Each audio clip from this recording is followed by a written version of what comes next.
রাতে 10টি আয়াত পাঠ করা সমস্ত দুনিয়ার সব কিছুর চেয়ে উত্তম। সুবহানাল্লাহ। প্রিয় দর্শক, সকাল সন্ধ্যায় তোমার প্রতিপালককে মনে মনে বিনয়, বই ও নিচু সুরে কুরআন এবং তাসবিহ পাঠ করে স্মরণ করো। আর আল্লাহর স্মরণে তোমরা অমনোযোগী হয়েও না। সূরা আরাফ আয়াত 205। আল্লাহ রাব্বুল আলামিন কি বলছেন যে তোমরা আল্লাহকে স্মরণ করো কোরআনের মাধ্যমে, তাসবিহর মাধ্যমে।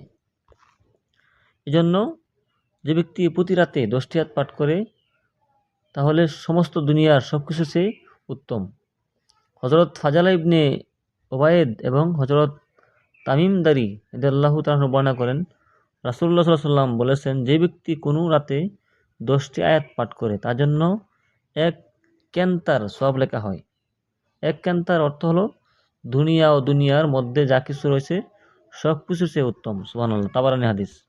আর যে ব্যক্তি রাতে 10টি আয়াত তেলাওয়াত করবে সে উক্ত রাতে ইবাদত হতে গাফেল লোকদের মধ্যে গণ্য হবে না। সুবহানাল্লাহ। গাফেল হলো যে সমস্ত মানুষ আল্লাহ রাব্বুল আলামিনের ইবাদতবন্দি করে না, যারা পরকাল ভুলে গেছে তাদেরকে গাফেল বলা হয়। ওই সমস্ত লোকদের মধ্যে গণ্য হবে না। কারা? যারা রাতে 10টি আয়াত তেলাওয়াত করে। এই জন্য আমরা প্রতি রাতে কমপক্ষে 10টি আয়াত তেলাওয়াত করব। আর সবচেয়ে সহজ উপায় হলো যেমন লাস্টে যে সূরাগুলো আছে, ওরা বিল ফালাক, নাস বা আলাম তারা, ইলাহি কুরাইশ, এই সূরাগুলো তেলাওয়াত করলেই 10টি আয়াত হয়ে যায়। 2টা সূরা তেলাওয়াত করলে বা 3টা সূরা তেলাওয়াত করলেই 10টি আয়াতের সমান হয়ে যায়। এজন্য আমরা প্রতি রাতে যে কোনো 3টা সূরা তেলাওয়াত করব 10টি আয়াত পরিমাণ, তাহলে আমরা কি দিয়ে সবটা লাভ করতে পারবো।